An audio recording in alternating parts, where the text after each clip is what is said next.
I'm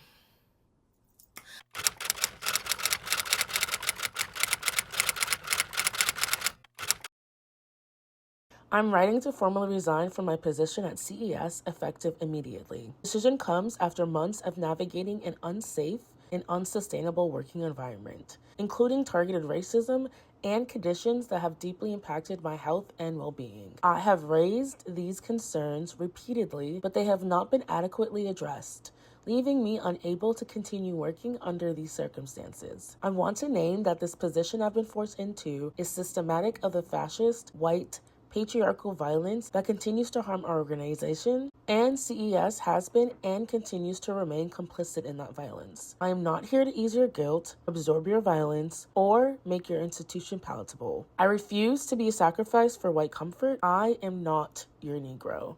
I bet you're wondering how we got here. So we have to go back to the beginning.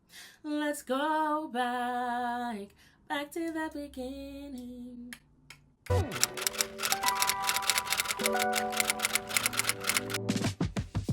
Okay, first things first. Hi, I'm T. I use they, them pronouns professionally and they, she pronouns casually. Hashtag extra gay at work.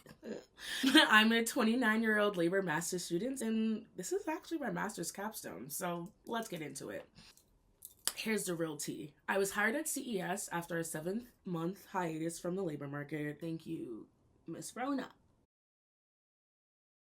CES is a state government-affiliated nonprofit that provides educational and professional development programming across the state of Massachusetts, often working with schools, districts, and community organizations. Most notably, it provides education for incarcerated youth in the MA criminal justice system. Their values and mission were centered around the idea that everyone is a learner, which is a big part of how I approach social justice education. They had a social justice and equity work plan that talked about their culture of community care, their work to eliminate racism and other injustice and oppression, and their commitment to self-awareness and growth. They talked about their commitment to take action and speak up, and even propose solutions when they see oppression or discrimination. They explicitly named that saying nothing meant colluding with oppression. My department, Healthy Hampshire, focused solely on the community engagement side of this work, addressing racism as a public health issue and creating community-run initiatives to fill some of the gaps structural racism caused in the valley. They had created the Hampshire County Food Policy Council and were getting ready to launch it. They were doing community gardens, just a whole lot of really great food work and community work.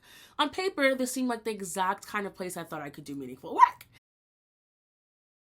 I wanted work that, at the very least, was trying to use white supremacist institutions I'd spent most of my life trying to survive for something good.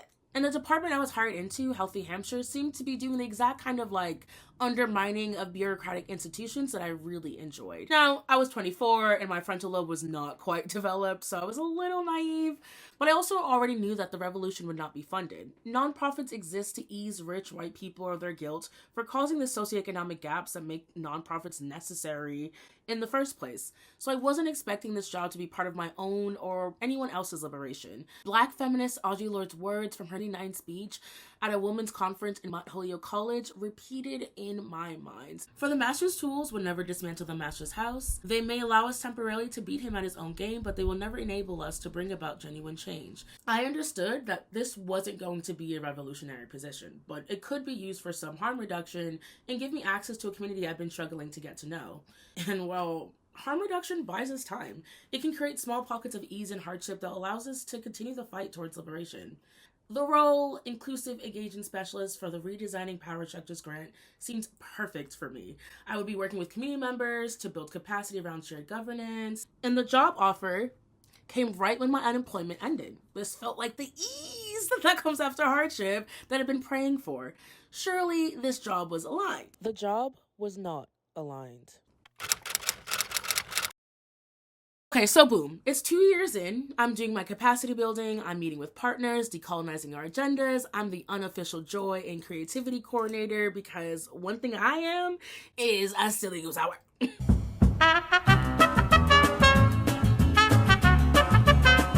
We're interrogating our work using the 4 I's of oppression, and I'm the co-chair for our internal social justice and equity platform, co-facilitating with my bestie, Say. and really struggling in relationship through the work the way God intended. Really trying to be intentional about how we're disrupting power and authority in the valley while also being limited by placement in white supremacist institutions. Really just doing the work I was hired to do. And most of this work is with white people, unfortunately, because I lived in the tofu garden. Also, unfortunately, this is a nonprofit, so they was not paying me that well. So I'm doing dog sitting on the side, I'm doing cat sitting on the side, really supporting my family as their fur auntie. I've been the community dog sitter basically since I graduated from college. And of course, they're paying me because niggas is broke and they love me. Shout out to the homies. And that's how you redistribute your wealth. Shout out to the homies. Keep in mind, we don't have a dog policy at our workplace, and this is like a white nonprofit. So every time I brought a dog to work, which normally was Maple Butter, I would always ask first. Mind you, I work remotely, so we only have in-person meetings sometimes, so I'm not asking people that often. I would ask for consent because my job is literally building capacity for consent-based decision-making. You don't think I know how to ask for consent? You don't think that's my job? You don't think that's as the one black bitch that's in this bitch and I don't know how to do my job? That's the key part. These people actually have offices in the building where this went down, which is why I worked from home, because there wasn't enough space for everybody. So they're like, oh my God, it's Maple Butter. We love her. Come in here, girl. And I'm like, oh, she good to go in there? Like, are you sure? I'm gonna release her, but be careful because she's a track star. And they're like, yes, and call for her again. So I let her go, and they're patting her, whatever. It's beautiful. They're loving it. She's loving it. Everyone's happy. It's all cool, whatever. It's a great meeting. And the executive director even says, anytime you bring Maple Butter, make sure you let me know so I can come downstairs and see her because I love dogs and I love Maple Butter. As we all do. Look at her. So a few weeks later, I get this email, on February 22nd to be exact, from my department head asking about dogs being in the kitchen. And I'm like, I'm the only one who's really been bringing dogs to the office, so surely that's got to be about me. So I reached back out, I'm like, that's weird. Do you know who brought this issue up? I'd love to chat with them since I'm the only one who's been bringing dogs to the office. And I find it odd that someone didn't just speak to me about it. Like, that's really weird white woman shit. So I'm like, oh, boss, what's this email about? And she explains that someone brought it to the attention of the director of operations because someone brought it to her attention. It's rubbing me the wrong way that someone didn't speak to me directly about this. I'm always wary when colleagues go to other people, presumably with more authority, about something or literally anything, as opposed to talking to me directly, especially as typically the only black person in the office. Also cool with speaking to homegirl, but CES should have been more obvious around their policies and should ensure that they shared them with everyone so we're all aware. My head boss was like, great. She's like, let's talk, call me now. I said, girl, bet. We hop on the phone and I'm like, girl, these people are being really ridiculous because this just feels racist to me. Because why would you not have just talked to me? Anybody that was in the office that day knows me. And I thought we was homies, like, not like homies, but like coworker homies, like at least pleasant. And I'm very approachable intentionally because of the work that I do. I'm like also 5'4" and I have a round face. I am not scary. Look at this. So I'm like, dude, this is bullshit. Like actual pure bullshit. My boss is like, you know what? You're right.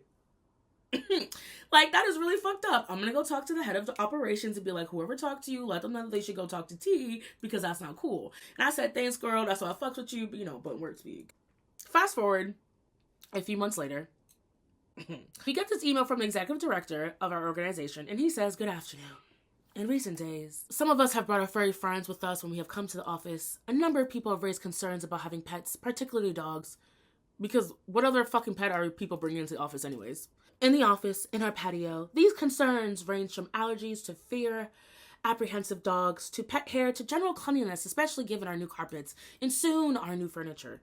Consequently, please leave your furry family members home at daycare or with friends and family when you come into the office. Please let them know that this is not a reflection of their behavior. They have been well behaved or their cuteness, they've been adorable, but we want to ensure that all feel comfortable coming into the office.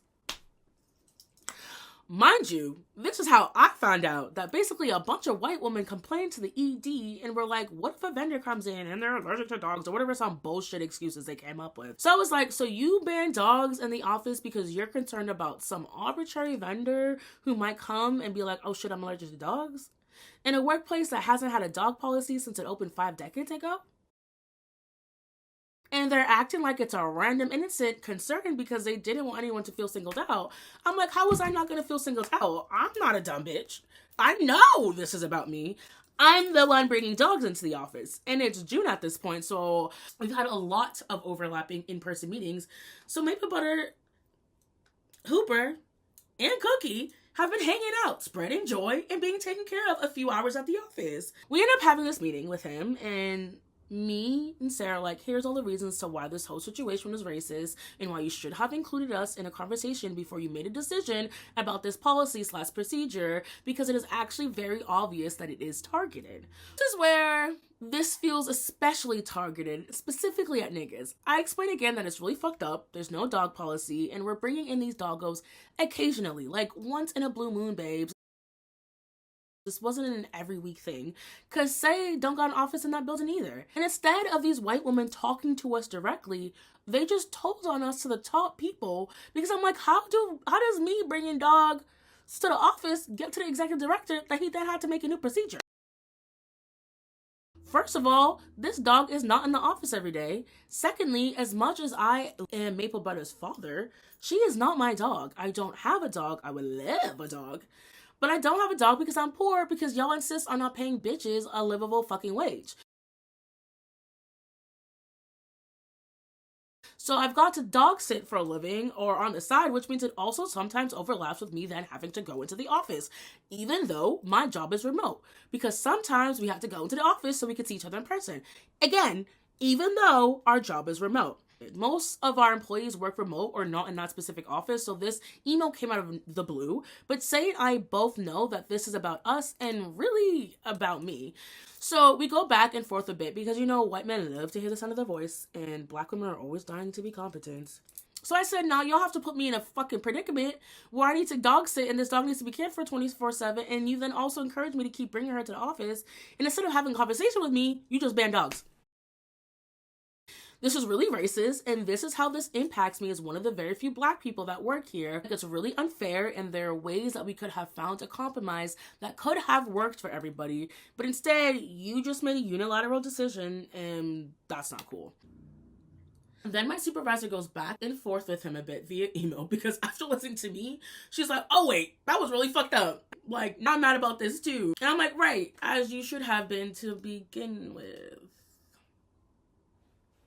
Again, trying to be competent. So they're going back and forth, but then our ED ends up shutting her down and being like, you know, patriarchal, because men.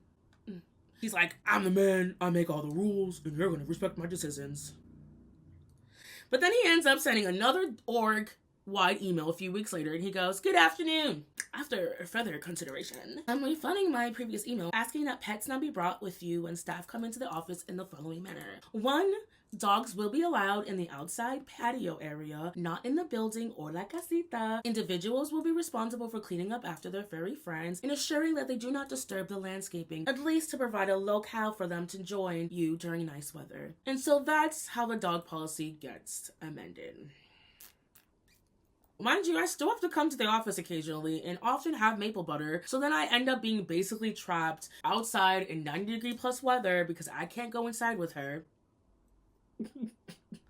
And then I realize I need to go inside and use a fucking bathroom, but I can't leave her by herself. How the fuck am I supposed to do literally anything? And also it's hot as shit. Like, I basically was like, me and the dogs aren't allowed inside. Like, y'all just banned us. Y'all just put a ban on dogs and niggas from the office at this point, because it doesn't make sense for me to sit outside with a dog in 90+ degree weather. Huh? She needs to wear sunscreen. She's white. Do you see her? I'm like, y'all don't know your people? Anyways, this is not my dog. I do this because I'm poor. These people are acting like this is my dog that I just want to bring to the office and frolic with. I do not make enough money to afford to exist here because y'all not paying bitches a livable wage. Meanwhile, the ED is making 6 figures. Raises just aren't the same in nonprofits. And I'm not saying you should just be grateful for whatever you get, but we can't kind of do the same giving out a ton of money because we don't have a ton of money. And I'm over here struggling every single fucking day. I am in a deficit. Meanwhile, white men are talking bad on my name. And most importantly, the ED has basically set a standard where white women can tell on me or anybody black, and they would just believe them and then pass a procedure about it. I'm like, this is actually ridiculous. This is literally insane behavior. But let's be real, it wasn't actually about the dog. In the same month, we were also planning a block party, which was my idea because I grew up going to block parties that brought the community together. And in a peak white supremacy in the workplace moment, our department head tells us, that we can't let people inside because they're concerned about getting crumbs on our new fucking carpet. Mind you, we're a school. And like, yeah, children aren't going to this exact location for classes every day. Occasionally, youth are in there. And as we know, there's a kitchen in there, so people be eating in there. And this is during a hybrid meeting, and I'm making the nastiest fucking face on Zoom. Because I'm like, you want me to tell black and brown people that they can't eat inside because we got new fucking carpet? And you already know it's the tile carpet. That they could just, you know what I mean? Like, if a spot gets too fucked up, they could replace that bitch with the quickness. They had to apologize after that and revoke that ban, but my white supremacist spidey senses were tingling, because what the actual fuck? I think you think you're a flower.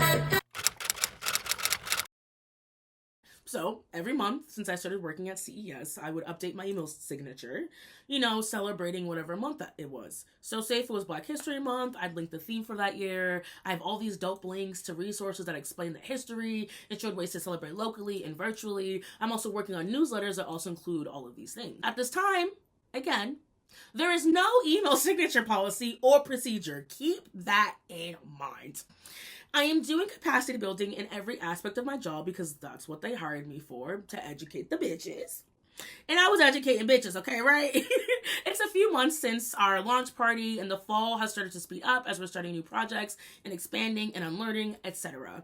Then, October 7th, Israel begins another genocide in Gaza. All the parents, mothers, everyone on this list was murdered by Zionist Israel using our... They've murdered 6,600 plus children in only a few months, almost the same amount of children who attend the Amherst Pelham Regional Public Schools, Hadley Public Schools, and Northampton Public Schools combined. And I am angry. Honestly, I don't even think that angry is the correct word, but it encapsulates all of my feelings, whether it was grief,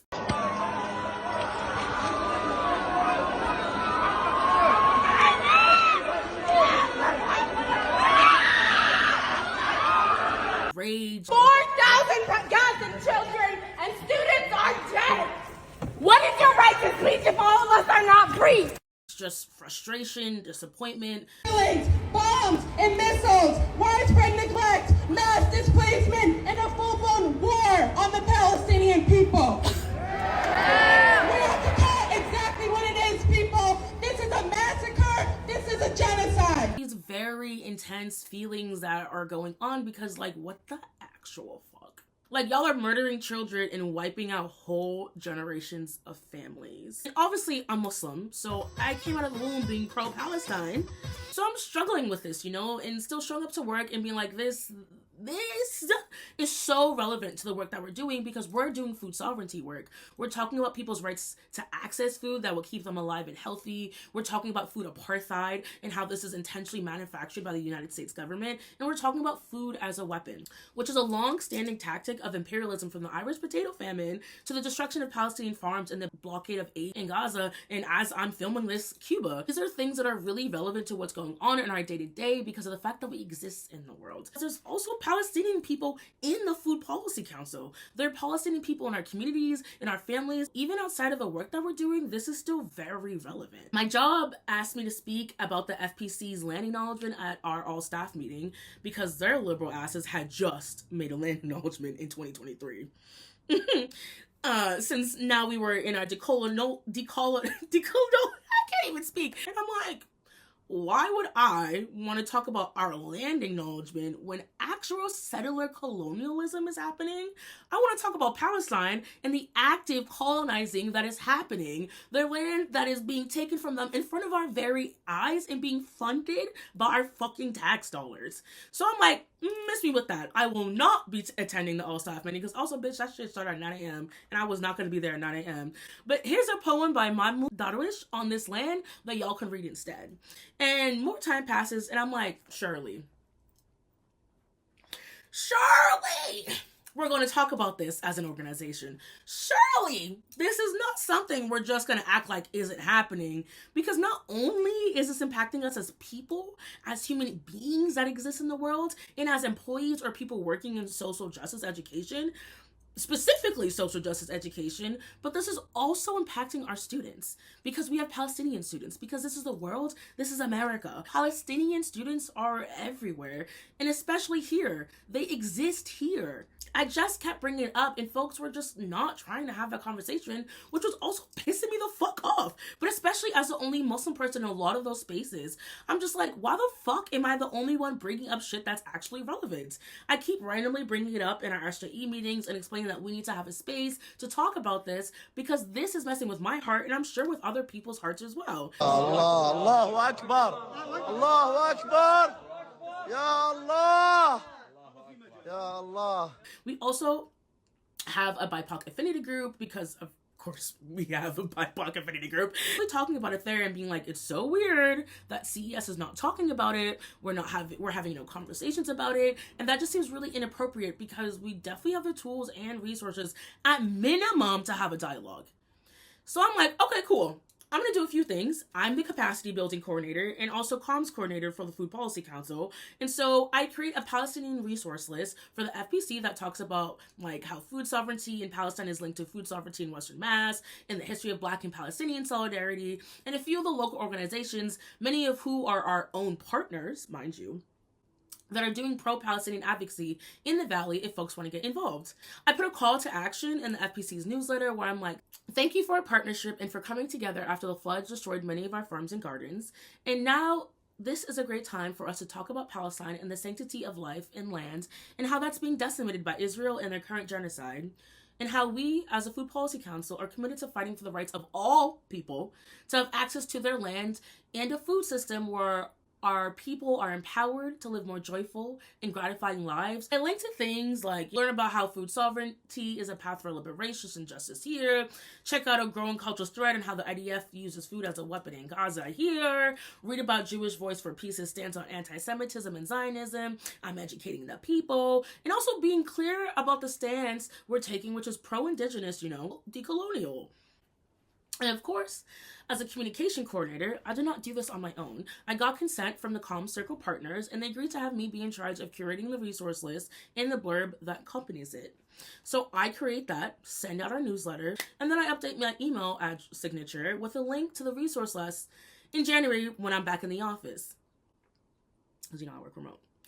At the bottom, I write, from the river to the sea, Palestine will be free, in Arabic, and attach a resource list so people can click on there and be like, okay, cool, this is how this is relevant to us. I also linked the article, Are You Nice and White During a Genocide, which is written by Amanda Gallender, and it's a 10 out of 10 article. Highly recommend you read. Obviously, it is throwing shade at my majority white nonprofit because, bitch, are you nice and white during a genocide? Like, people are dying? And again, they literally hired me to do this work. So I continue doing the work they hired me to do. And now it's Black History Month. And I'm minding my black ass business one cold February day. So proud in the deep. When I get this fuck ass email from the Director of Communications, I repeat, the Director of Communications. And she's like, hey T, I'm reaching out in relation to your email signature because emails that we send through our emails just represent CES as a whole. We try to limit the messaging that we attach to those emails to content that is about the work that we do as an agency. If messaging is attached to those emails or resides in the signatures we use, that is political in nature. It can unfortunately be construed as a representative of the organization as a whole. And the network serves as an internet acceptable use policy. The employees will not use a network for personal commercial purposes or for political lobbying. I appreciate your help with this matter and thanks so much.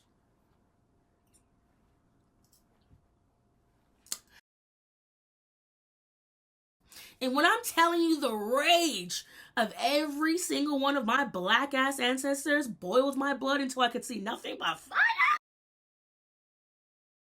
Because, ma'am, excuse you.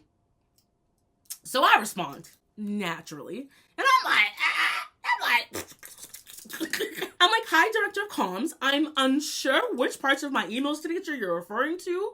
All of the links to my email signature are directly related to the work that I do as an inclusive engagement specialist, and especially in my work with the Hampshire County Food Policy Council. I'm also confused about what is political versus not. It seems like almost everything we engage with at CES is inherently political, from youth incarceration to pronouns in our signatures, decolonizing our curriculum, and work we do here at the Collaborative. I'd also like to point out that CES has made plenty of political stances in my time here, including being openly and loudly in support of critical race theory, as well as centering the histories and cultural identities of Black, Indigenous, people of color, and other marginalized groups. CES, as an organization, this month alone has made a commitment to continue to educate ourselves, challenge biases, and actively dismantle systemic barriers that perpetuate inequality, included in an email from HR about Black History Month, which I'd like to point out again is incredibly political. I'd love to have a conversation to clarify the policy if you have time in upcoming weeks and figure out how my signature isn't in line with those statements. But it is also Black History Month, and I've been sick of and a bit burnt out. So I can find a time towards the end of the month where I'm able to fully show up for this conversation. Let me know your thoughts. And tell me why this bitch never responded. Didn't even make sense. I was like, girl, that was an absurd ass email. And it was absurd that you sent that shit to me, especially during Black History Month. So it's February 2024, and Ramadan is starting in like 6 to 8 weeks at this point. So Say hits me up because she's been working with the comms department. I repeat, the director of communications for the org's Ramadan post. I'm like, cool. I'll help you with that. So me and Say provide these resources for teachers to teach our students about Ramadan, creating space for Muslim students during the holy month, and talk about how traumatic this Ramadan might feel for them, because these kids definitely know what's going on in Palestine. Because again, Muslim. And you can tell the director of comms is a little nervous, but they're like, cool. Like, we totally agree with you. This is super helpful. Thank you so much for helping us do that. Blah, blah, blah, blah. Cool. So I'm like, great. This has been put to bed. Let me go back to Johnny and my actual job, because y'all are about to piss me off during Black History Month. And then I get another fucking email, this time from my department head, so my boss's boss. And she's like, I hope all is well with you. Girl. Let's schedule time to chat about your discussion with the director of comms. I'm like, girl, what discussion? We never even chatted, but whatever. So we hop on the phone, because, I'm going to just call a bitch. And my department head goes, some people raised some concerns about you calling for ethnic cleansing. Huh? Huh? And how I wasn't creating a community of care because I was making white women uncomfortable. Huh? Especially because the article linked, are you nice and white during a genocide?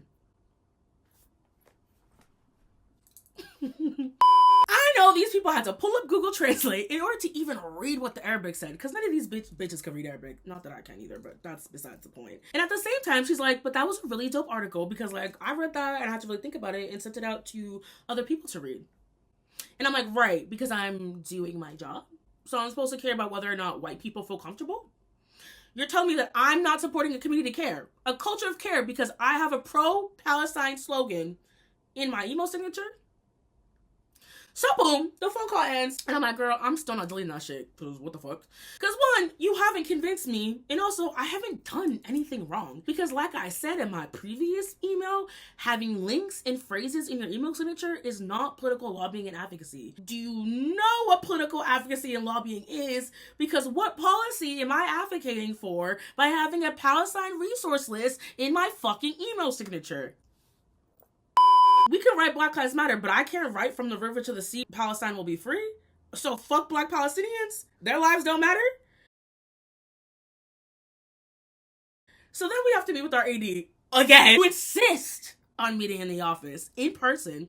And as we know, I be doxing a lot. And I'm not trying to cuss people out during Ramadan. So we're unable to meet until mid-April. I'm not breaking my fast for these dumb white bitches. And my department head is unable to make the meeting, of course. So it ends up being just me in the ED chatting. Just me and that nigga. Now, at this point, I've updated my email signature a few times to celebrate Ramadan and Women's History Month, but the pro-Palestine links and messages were still there. And keep in mind, it's now month 6 into the genocide, and our organization still hasn't addressed it in any capacity. I've continued to bring it up to multiple people in leadership and in most of the meetings that I'm in, that we need to, at minimum, be holding space for people to talk about what's going on in Palestine. So I explained to the AD how this is relevant to me in my roles as a comms and CB coordinator for the FPC, as the co-facilitator and the co-chair of the Social Justice and Equity Platform Circle, and co-facilitator for the BIPOC Affinity Group, because all of my job is having uncomfortable conversations with people while also providing them with the information and supporting their capacity to engage in these conversations and then do something about it. So I'm like, I'm doing nothing that I wasn't doing before. The only difference right now is I'm talking about Palestine. And we can either name the fact that the issue is Palestine or get the fuck off my dick. Literally funded by the Massachusetts Department of Public Health, and they're getting our progress reports. They're going to see our pro-Palestine workshops. They know we're talking about Palestine and planning workshops and teachings on Palestine and our food system. So like, in no way am I misaligned with anything that's happening. Mind you, I literally had been at the State House a few months ago advocating for funding for food policy councils in our state. You know, doing actual political lobbying and advocacy, since I've been being paid to do that too. I'm like, what the fuck are you talking about? And there is no Palestinian lobbying? Yes, the resources list did call for support for a ceasefire because we're a social justice-based food policy council. He ends up talking about his life and about how he's an ex-Catholic and all this other bullshit to convince me he's not just a cop NPC. The meeting ends and he's like, thanks for chatting with me, T. I was learned so much from our conversations. So I'm like, cool, whatever. This was pointless, and I still don't delete my email signature. Because why would I? Girl, I'm gonna need to take some water before we get into this next part. Cause then, I got a series of several emails, another fucking email from my department head about how I need to remove the political activity related information regarding Palestine from my signature, especially from the river to the sea in our United Right during the genocide. And she reiterates, we are a state agency, and advocacy for political causes violates the state ethics regulations. A public employee may not engage in political activity, whether lecture-related or non-election-related, on his public work time. The perception of a violation of this law could put both the operation and funding of the important work of our organization in jeopardy. And she thanks me for the extensive dialogue, and the conversations that make us all feel more connected. And if you have any questions, please reach out to the ED and or the HR director. Now, I don't believe in complying just because some white man with authority tells me to do something. This is how we allow fascism to happen, and I'm anti-fascist.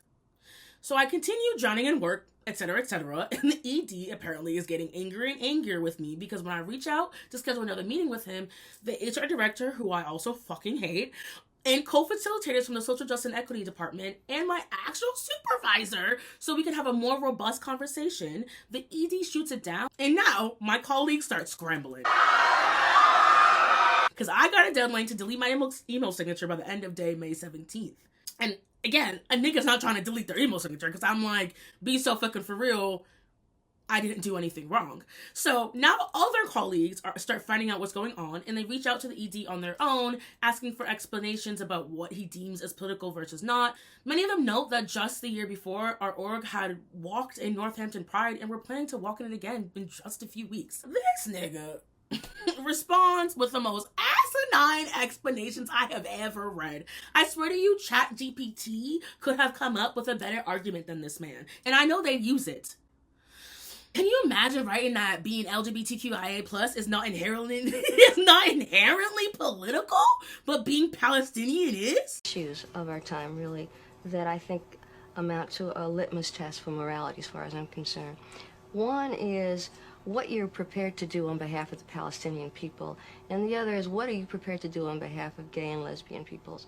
I really feel that those two things are like co-equal fundaments in my worldview at this. Both of these documents solidified for me that this was obviously about Palestine, about my support of Palestine, and these white people had no goddamn backbone when it came to truly standing in solidarity with oppressed peoples.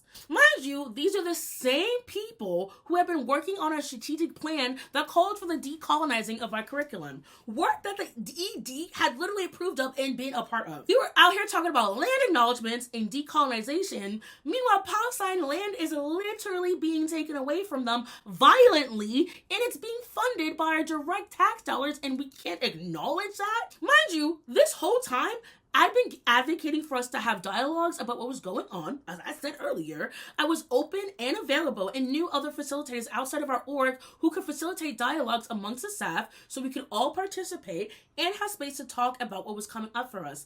That was the main thing that I wanted, to actively cultivate that community of care that they allegedly cared so much about. And I was hosting workshops on Palestine and food sovereignty and all the ways that they're connected to our local food system. I literally provided so many ways for these folks to engage in these conversations. Unfortunately, for the ED, I still did not delete my email signature, and his willingness to engage with my white colleagues over email but insisting on meeting with me in person, even though it was hard for me since I was swamped with work and also still dog sitting, and they banned dogs from the fucking office, it really pissed me the fuck off. And now it's June, and the ED sends out another org-wide email, another fucking email, and stating a new email procedure, where folks are forced into a standardized email signature, and any deviation must be approved by the ED. He also notes that since many of us are engaging with political subjects in our work, he will make the final decision about whether or not the work constitutes as political advocacy and lobbying, and if it's permissible in our work. In other words, our executive director gets to make this decision about what is political and what is not. Meanwhile, there's a series of frantic conversations happening over the next 2 weeks because someone from HR reaches out to me and warns me that the ED plans to charge me with insubordination and fire me. Though he does make it a point to let one of them know that he loves learning so much from me. Fuck you, fuck Israel. So now, the SJE specialists are trying to save my job. Shout out to them. They are true comrades. 10 out of 10. And they're going back and forth with me and the ED, and they're like, what do you need to get out of conversations with the ED for you to actually delete your email signature? Like, what would it take for you to still have dignity and still feel respected in this if you delete your email signature? I respond with, first, that I need proof that I violated the policy with my email signature, that I'm the only one in the agency who violated this policy, and that I'm not violating the policy with other aspects of my job, and that the appropriate protocol was followed in addressing this alleged violation. Because all of this is happening, and I'm having to be the one to loop in my supervisor. By this point, my boss is retired, and my supervisor is somehow left out of all of this nonsense, and I'm like, surely this is not proper protocol. All of this culminates on June 5th. Happy Pride.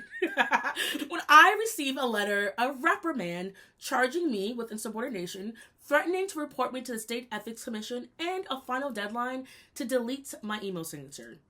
Explicitly, it says, this written reprimand for insubordination, willful significant violation of the CES personnel policies and procedures, and unethical conduct due to violation of the Commonwealth Conflict of Interest laws will be placed in your personnel file for your failure to respond to the explicit direction to remove identified political contents from your email signature. Failure to remove the political contents about Palestine from email signature indirectly and inform me by email that you've done so by 5 p.m. on Wednesday, June 5th, will result in further disciplinary action up to and including termination. Huh? These niggas was gonna fire me because of my email signature. Now, all of this this is going on, and I'm literally in the fight for my fucking life. I got new landlords after my apartment building was sold, boo, and they're beefing with me about my fucking pro-Palestine poster in the window and increasing my rent $250. And I didn't know where I was gonna go. I did not have first-class security saved because, like I mentioned earlier, these people are not paying me enough to live, so I don't have a fucking savings account. And the fiscal year is about to end, and I feel like I am drowning.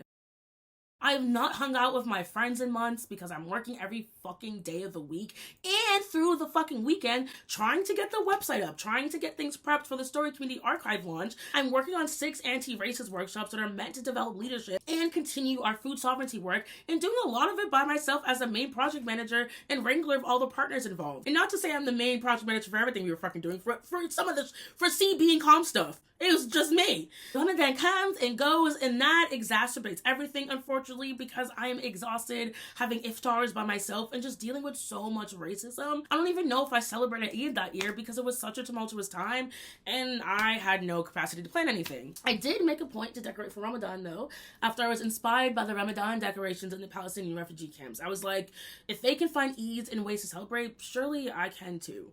And then my body really starts breaking down. I'm waking up with panic attacks. I can't stop shaking even though nothing is happening. Anytime someone hangs up the phone or leaves me, I immediately start crying. I am an emotional wreck and I don't know what's wrong with me. I do know though that I have no joy, I have no respect, I am just working. And at this point, also barely eating food, and still there's so much work to do. At one of the workshops I'm hosting, my department head pulls me inside and is like, I view you as my daughter, and if you were my daughter, I'd tell you to delete the email signature so you don't lose your housing. And I'm like, girl, that's already happening? I look her dead in the eye and so you want me to accept racism and so I don't lose my housing? And she says yes. So I'm sitting there like, well, I guess I'm gonna lose my job because, babes, not you misgendering me. You ain't even know I haven't even talked to my mom in a few years at that point, so it's a terrible analogy anyways. And you, a white woman making 6 figures, just told me to accept racism?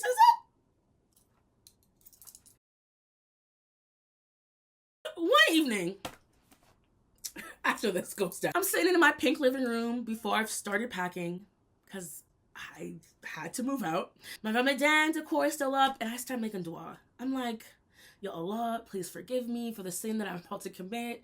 Because for me, the act of going against my own values and beliefs, that felt sinful to me. Fundamentally, I am Muslim. For me, being Muslim is no different than being queer, than being black, than being African. It is the foundation of my entire existence and the way I understand the world. Islam is the very framework that weaves together my DNA, makes me who I am as a person, who I am as an organizer, a community member, a writer, a lover, a poet. I am nothing without Islam. We are taught that if you see injustice, you must speak up against injustice. And if you cannot speak up against injustice, you stand up against injustice. And if you cannot stand up against injustice, then you pray against injustice. And my duty as a Muslim matters to me infinitely more than the work that I'm doing for money so I can pay bills because white people are in charge in making us pay for shit that Allah subhanahu wa ta'ala gave us for free.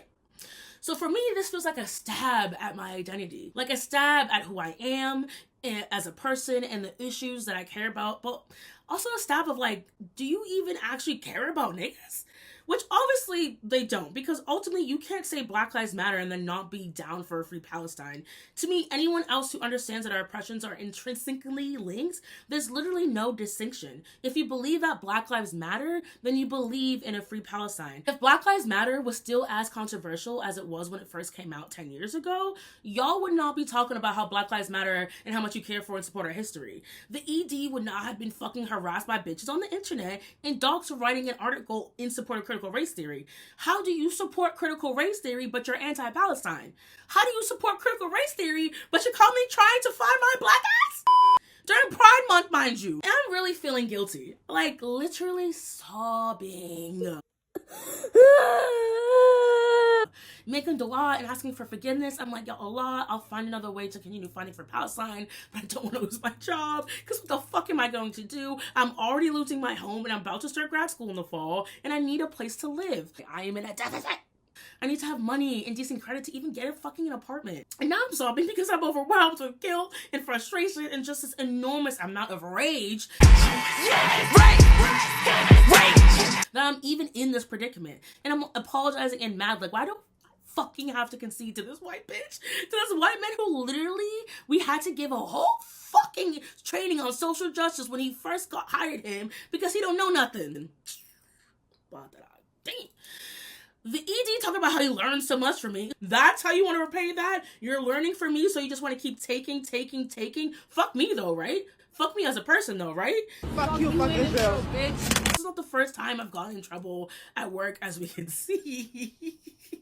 It definitely probably will not be the last, but this felt particularly egregious. And of course, there was already a lot of anti-Palestinian repression happening, like crackdowns were happening, and they're arresting students during student encampments and all these things. And so I knew that this obviously could happen, and yet this reaction was so absurd. Like, because this is literally the work that they hired me to do. And it was work that was in line with what the org was doing, specifically around their native education and decolonial frameworks. And y'all being afraid that you're getting sued. Meanwhile, from January to May, that was my email signature and nothing happened. No, we didn't lose our funding. Nobody got sued. So I'm like, y'all made this a big deal for no fucking reason. They said this was about professionalism. They said this was about policy. They said this was about neutrality. But all that actually fucking happened was that I ended up having a nervous breakdown. I don't interact with people outside of going to school and going to work, and now I'm on medical leave, and y'all know work stressing me the fuck out. I literally just had to have my last fucking union organizing meeting had to be like, y'all need to stop moving like white women, because every time y'all show up as nice white women, everyone looks at me as fucking aggressive. I got attacked in the way that I did by our executive director because all the other black people did not talk to him the way that I did, nor did the white people. He saw me as a threat because he thought I was aggressive because y'all were being overly nice.